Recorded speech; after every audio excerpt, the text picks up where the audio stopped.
प्रेम न बाड़ी उपजे, प्रेम न हाट बिकाए, राजा परजा जेहि रुचे, शीस देई ले जाए। राजा परजा जेहि रुचे, शीस देई ले जाए। प्यारे बच्चों, मैं डॉक्टर चारुशीला सिंह हिंदी की कक्षा में आप सभी का स्वागत करती हूँ। बच्चों, एक ऐसे व्यक्तित्व जिन्होंने जाति पाति की संकीर्ण मानसिकता से ऊपर उठकर मानव मात्र के बीच प्रेम का प्रचार किया, उनके बीच एकता और समता स्थापित करने के लिए अपना सर्वस्व जीवन दे दिया। ऐसे विशिष्ट व्यक्तित्व को हम और आप संत कवि कबीरदास जी के नाम से जानते हैं। पिछली कक्षा से काव्य खंड के अंतर्गत जो एक धारा प्रवाहित हुई थी कबीर की साखियों की, आज हम और आप पुनः उसी भाव भूमि पर विचरण करते हुए आगे बढ़ेंगे। पिछले भाग में हमने और आपने कबीरदास जी के परिचय को जानते हुए साखी से कुछ दोहे पढ़े थे जो आपकी पाठ्य पुस्तक में संकलित हैं। हमने 5 दोहे पढ़े थे जिसमें अलग अलग तरीकों से गुरु के महत्व पर प्रकाश डाला गया था। आज पुनः जो शेष अंश है उसको पढ़ेंगे, हम आगे बढ़ेंगे और आज कई विविध रंगों के दोहे आज हमें और आपको मिलने वाले हैं। आइए अविलंब हम चलते हैं और जानते हैं कि आज हमें क्या पढ़ना है। जो दोहे आज हम और आप पढ़ रहे हैं वो क्या भाव भूमि है उनकी, कौन सी बातें उसमें है विशिष्ट। आइए चलते हैं और जानते हैं पाठ के मूल भाव के अंतर्गत, क्योंकि बच्चों आप इस अध्याय से परिचित हो चुके हैं, आप परिचय पढ़ चुके हैं, आप पाठ का परिचय प्राप्त कर चुके हैं और पाठ का जो मूल भाव आपने पिछले भाग में जाना था, भाग 1 के अंतर्गत, उसमें हम जो अंश पढ़ रहे थे हमने उसके बारे में जाना था। आज जो शेष अंश है भाग 2, यानी जो शेष अंश हम पढ़ेंगे उसके अंतर्गत क्या बातें महत्वपूर्ण हैं उसकी तरफ हम और आप चलते हैं। कि आज जो दोहे हम पढ़ेंगे 10 हैं, वो हमने आपको पहले बताया था। पहले भाग में आपने पढ़ा कि कुल 15 हैं, 5 हम और आप पढ़ चुके हैं, आज 10 पढ़ेंगे। इन 10 में क्या विशिष्टताएं हैं, उसके केंद्रीय भाव क्या हैं, मूल भाव क्या हैं, किन भावों की प्रधानता है इनमें, आइए जानते हैं। आगे फिर इन्हीं भावों को विस्तार देना, इसलिए बच्चों ध्यान से देखें पाठ का मूल भाव भाग 2 के अंतर्गत क्या है, इसमें किस किस तरह के दोहे आपके समक्ष आएंगे। बच्चों ध्यान दें। नंबर 1, जगत की असारता और परमात्मा की नित्यता का वर्णन किया गया है। आगे ईश्वरीय भक्ति का वर्णन किया गया है, मतलब इन अर्थों को खुद में समेटे और सहेजे कुछ दोहे आपके समक्ष आएंगे। अहंकार को ईश्वर के साक्षात्कार में बाधक बताया गया है, जिसकी विस्तृत चर्चा हम आगे करेंगे। शरीर की नश्वरता का वर्णन है और देह के मोह के प्रति मनुष्य को सतर्क किया गया है कि देह का इतना मोह न करें, और इन्हीं बातों की विस्तृत चर्चा अब हम और आप करेंगे। आइए मुख्य विषय से जुड़ते हैं और पढ़ते हैं आज जो निर्धारित दोहे हैं, जो हमने पिछली कक्षा में नहीं पढ़ा था, आज उसमें 5 पढ़ लिया था। आइए अब देखते हैं आगे जो हमें पढ़ना है वो क्या है। साखी, देखिए बच्चों क्रम भी लिखा हुआ है कि अब हम उसी क्रम में आगे बढ़ रहे हैं। सबसे पहला जो काम है वो आप जान रहे हैं कि पाठ का है। आप जानते हैं बच्चों कि काव्य में पाठ का विशेष महत्व, वैसे गद्य और पद्य दोनों में ही है, लेकिन जब बात काव्य की होती है तो क्योंकि ये विशेष नियमों पर बंधे हुए होते हैं, निर्धारित होते हैं, इसलिए इनको एक निर्धारित क्रम में, निर्धारित लय में और निर्धारित प्रवाह में पढ़ना होता है, तभी ये रसात्मक लगती हैं, तभी ये अपनी अलंकार प्रियता से हमारे मन को मोहती हैं, तभी ये छंदों के बंधन में बंधकर हमारे मन मानस को बांधने में सफल होती हैं। आइए बच्चों अविलंब पाठ करते हैं। आज पुनः नहीं दोहराऊंगी, कल मैंने आपसे कहा था कि एक सामान्य पाठ होता है और एक छंद विधान के आधार पर। कल हमने छंद विधान के आधार पर आपको बताया, आपने एक बहुत बड़ा अंतर महसूस किया, इसलिए सीधे सीधे छंद विधान के आधार पर मैं पाठ करती हूँ और आपको गृह कार्य में भी मैंने दिया था। तो आज आप मेरे साथ इन पंक्तियों को दोहराएंगे। आइए देखा जाए क्या है इन पंक्तियों में। भगति भजन हरि नाम है, दूजा दुख अपार, मनसा बाचा कर मना, कबीर सुमिरण सार। अगला देखें, कबीर चित्त चमंकिया, चहु दिस लागी लाई, हरि सुमिरन हाथू घड़ा, बेगे लेहु बुझाए। अगला देखें, अंसड़ियाँ झाई पड़ी, पंथ निहार निहार, जी भड़िया छाला पड़िया, राम पुकार पुकार। तो बच्चों, आपने महसूस किया कि जो हमने 2 पंक्तियां पढ़ी थी कि आपने अटपटी बाणी को भी खरे माधुर्य से अलंकृत कर दिया है, सजा दिया है। ये आपने इन पंक्तियों में महसूस किया पाठ के माध्यम से। आइए अब इन पंक्तियों के मर्म को समझते हैं कि क्या बताना चाहते हैं कबीरदास जी हमें और आपको, क्योंकि उनकी शैली उपदेशात्मक है। आपने पढ़ा इन पंक्तियों के माध्यम से वो कौन सा ऐसा विशिष्ट ज्ञान है, कौन सी ऐसी बातें हैं, कौन से ऐसे गूढ़ रहस्य हैं जो हमारे और आप तक आने आवश्यक हैं। आइए अब इनके अर्थों की तरफ चलते हैं, इनकी व्याख्या में चलते हैं और देखते हैं क्या है इनमें विशेष। आइए बच्चों ध्यान दें, आपने गुरु के महत्व तक 5 तक पढ़ लिया था। अब यहाँ ईश्वरीय भक्ति की बात की जा रही है, क्योंकि हम सभी जानते हैं कि ये जो सांसारिक वस्तुएं हैं, जो सौंदर्य है, जो सारी चीजें ये नश्वर हैं। तो क्या ऐसा है जो चिर है, जो स्थायी है? कवि इधर हमारा और आपका ध्यान ले जाना चाहते हैं। तो ध्यान दीजिए, वो क्या कहते हैं, भगति भजन हरि नाम है, दूजा दुख पर। कबीरदास जी कहते हैं कि ये जो भक्ति है, जो ये भजन है, जो ईश्वर के प्रति अनुराग है, जो उनके प्रति आस्था और विश्वास है, वस्तुतः यही नाव के समान है। नाव का अर्थ आप समझ ले बच्चों, नाव क्या होता है? जो हमें पार लगाता है। आप जानते हैं, आप जाते हैं तो जलधारा जो बहुत विराट और बहुत असीमित सी दिखती है, आप कैसे इस पार से उस पार जाते हैं? आप नाव के माध्यम से जाते हैं। यहाँ नाव की बात तो की जा रही है, लेकिन कौन से सागर को पार करना है? यहाँ सांसारिक की बात, यहाँ भव सागर की बात की जा रही है, यहाँ संसार रूपी सागर की बात की जा रही है। तो कबीरदास जी कहते हैं कि ईश्वर की भक्ति, उनका भजन, उनका कीर्तन, उनका स्मरण, उनके प्रति आस्था और विश्वास ही वो नाव है जो हमें संसार सागर से पार ले जाती है। बाकी दूसरी सारी चीजें दूजा दुख अपार, बाकी सारी चीजें जो हैं वो सिर्फ हमें और आपको दुख प्रदान करती हैं। मनसा वाचा कर्मणा कबीर सुमिरन सार। और कहते हैं कि इसीलिए कबीर इस बात को समझते हैं, आपको ये बात समझाना चाहते हैं कि इसीलिए मन वचन और कर्म तीनों से ईश्वर की आराधना करें, स्मरण करें। मन वचन और कर्म से कैसे होता है? ध्यान दीजिए बच्चों, इसके मर्म को समझिए कि आप मन से भी कुछ गलत ना करें और कर्म से तो करें ही नहीं करें। तो मन वचन और कर्म कई तरह की गलतियां होती हैं।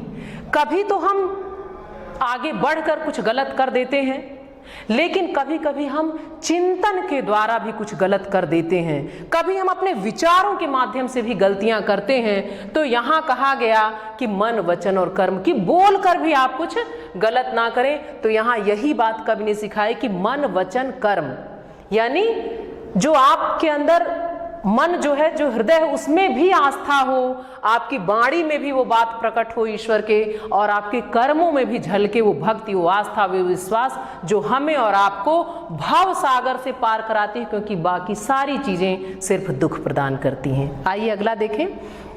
कबीर चित्त चमंकियां चहुदिस लागी लाई।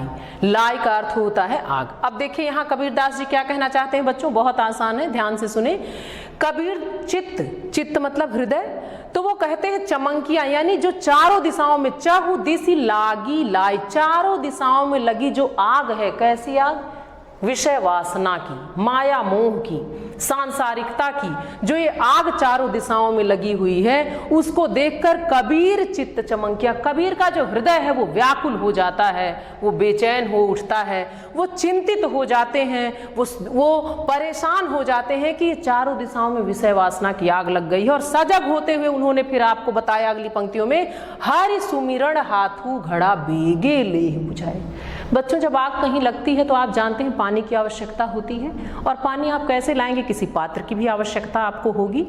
तो यहाँ कबीरदास जी कहते हैं कि उस आग को जो चारों दिशाओं में लगी हुई है, आप कैसे बुझाएंगे? हरि सुमिरन हाथू, ईश्वर के नाम जप रूपी स्मरण रूपी जो घड़ा है, उस घड़े को लेकर आप वेग के साथ, यानी आप उनका अगर साथ ले लें, उस नाम रूपी ईश्वर के नाम रूपी घड़े को अगर आप ले लें तो आप वेग यानी शीघ्रता के साथ इस अग्नि को बुझा सकते हैं। अगला देखें, अनशड़ियां झाई पड़ी पंथ निहार निहार, जी भड़िया छाला पड़िया राम पुकार पुकार। यहाँ बहुत बड़ी बात बता रहे हैं कबीरदास जी। वो कहते हैं कि ईश्वर का पंथ यानी रास्ता निहारते निहारते, यानी देखते देखते, ईश्वर का रास्ता देखते देखते जो जीवात्मा है उसके आंखों में झाई पड़ गई, एक पर्दा सा पड़ गया, कुछ अब दिख नहीं रहा। जी भड़िया छाला पड़िया राम पुकार पुकार, और जीभों में छाले पड़ गए उस ईश्वर का नाम पुकारते पुकारते। लेकिन ईश्वर क्यों नहीं आए?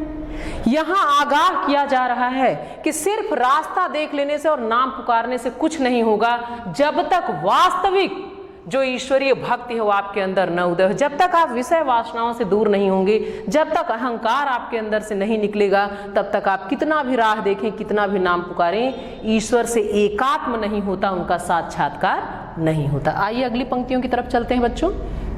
आगे देखें, झूठे सुख को सुख कहे मानत है मनमोद,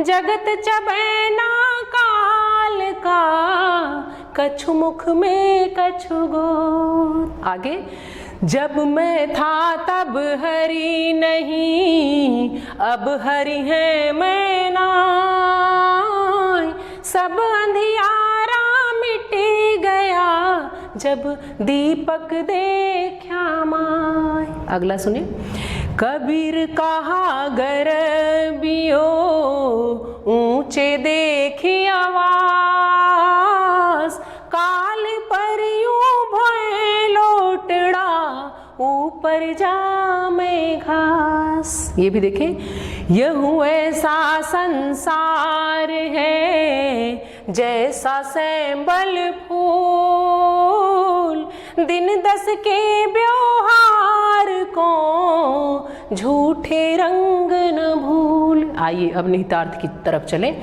कबीरदास जी कहते हैं कि झूठे सुख को सुख कहे मानत है मनमूद, मूद मतलब प्रसन्नता आनंद, कि ये जो सांसारिक लोग हैं, ये जो सांसारिक जितने भी लोग हैं क्या करते हैं, झूठे सुख को सुख कहे।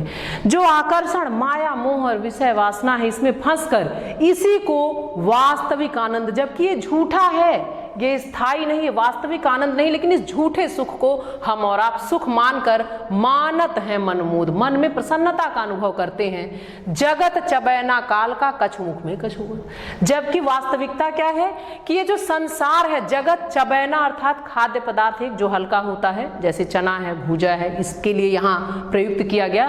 तो कबीरदास जी कहते हैं कि जो ये जगत है, जो संसार है, काल का, ये काल का चबैना मात्र है, उसके लिए चने के समान है, भूजे के समान है, कछु मुख में कछु गोद। तो कुछ तो उसके ग्रास बन चुके हैं, उसके मुख में है, और कुछ उसकी गोद में है, अर्थात अब उनकी ही बारी है, क्योंकि हम सभी और ये सारे सुख आनंद सारे आह्लाद जो हैं वो नश्वर हैं, और यही कबीरदास जी इन पंक्तियों में बताना चाह रहे हैं। अगला देखिए बच्चों, यहाँ मैं अहंकार का प्रतीक है। जब मैं था तब हरि नहीं, कबीरदास जी कहते हैं कि जब मैं था यानी जब अहंकार था तब हरि अर्थात ईश्वर नहीं थे, अब हरि हैं मैं ना है, और अब ईश्वर हैं तो अहंकार नहीं है। यानी एक चीज रहेगा, जब तक अहंकार होगा ईश्वर नहीं होंगे, और जब ईश्वर आ जाएंगे तो अहंकार अपने आप नष्ट हो जाएगा। जैसे अर्थात प्रकारांतर से दूसरा कि अहंकार नष्ट हुआ और ईश्वर का आगमन हुआ।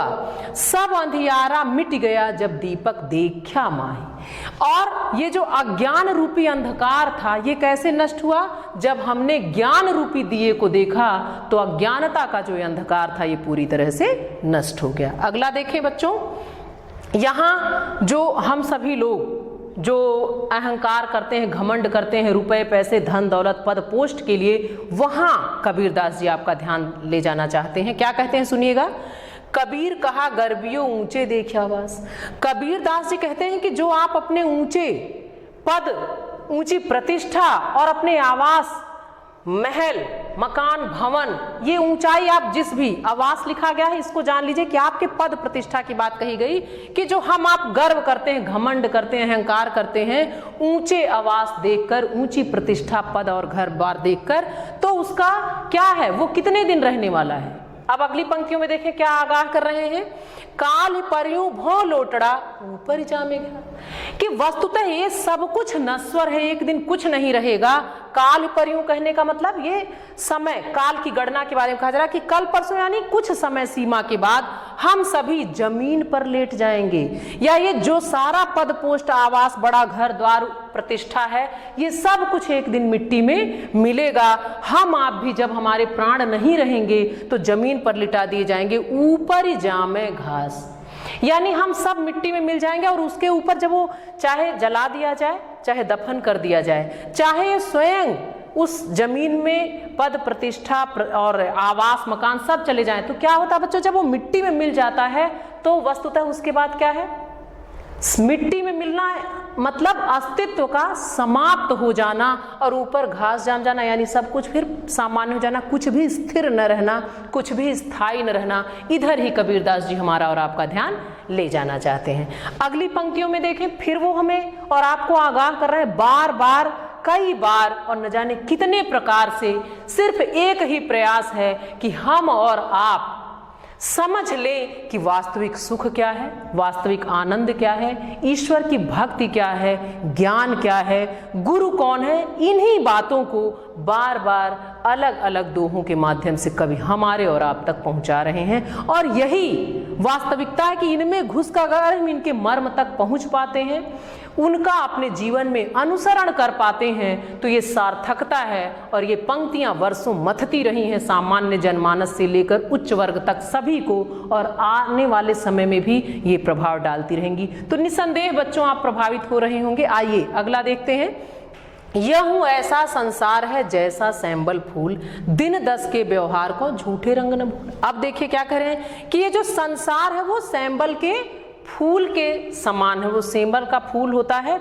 उसके समान। ये फूल होता कैसा है, ये पुष्प जो है वो देखने में बहुत ही आकर्षक होता है, मन को लुभाता है, बहुत सुंदर होता है, लेकिन वास्तविकता ये है बच्चों कि उस फूल के पास अपना कोई गंध नहीं होता, वो आपको बांध नहीं सकता। दूर से तो आपको आकर्षित करता है, लेकिन जब आप निकट गए यानी आपने वास्तविक स्वरूप को देखा तो आप जानते हैं कि इसके अंदर कुछ नहीं है, सिर्फ उसमें क्या निकलता, बस वो रुई निकलती।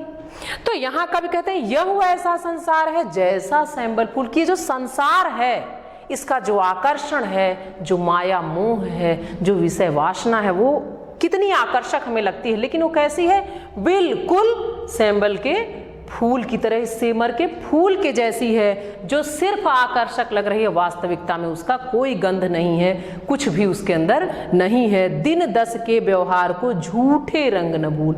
तो जो दिन दस का व्यवहार है, दिन दस कहने का मतलब यहाँ भी समय के बारे में कहा गया।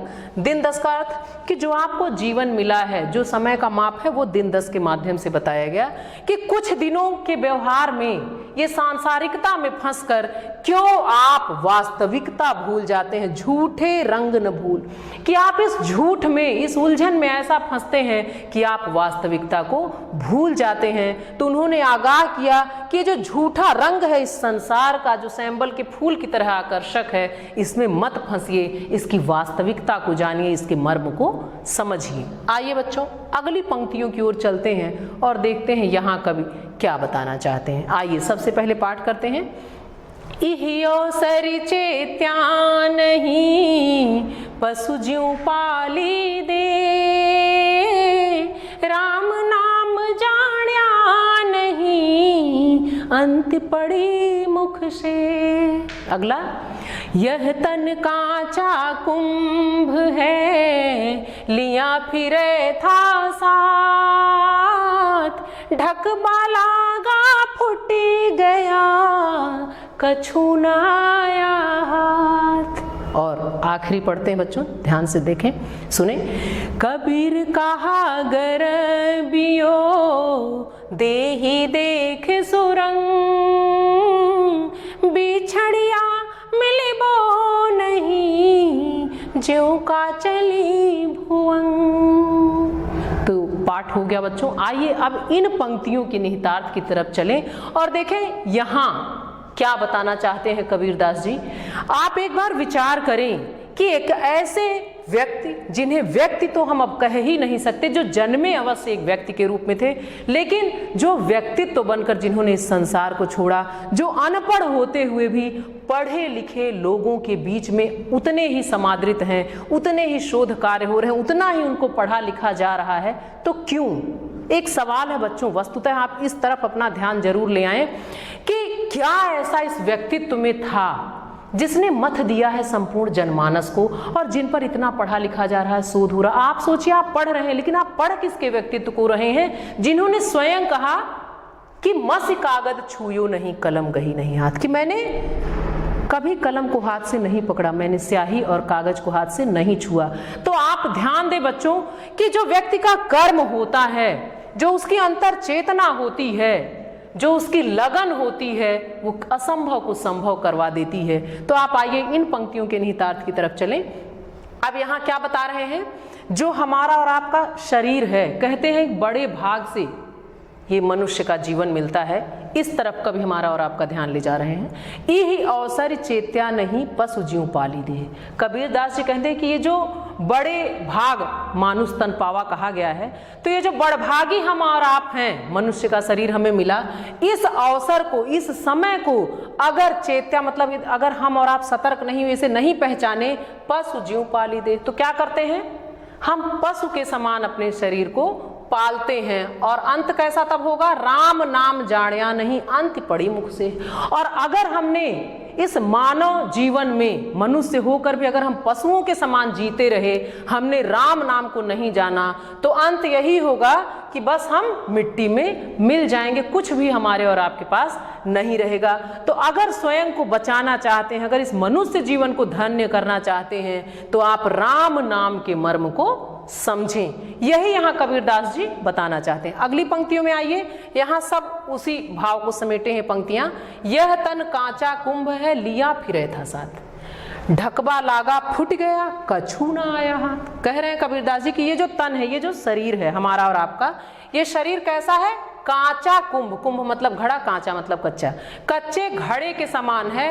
लिया फिरे था साथ, जिसे पूरा जीवन हम अपने साथ साथ लिए फिरते हैं, चलते हैं, आते जाते हैं और बहुत संभालते हैं, लेकिन होता क्या है? ढकबा लागा फूट गया, कछू ना है।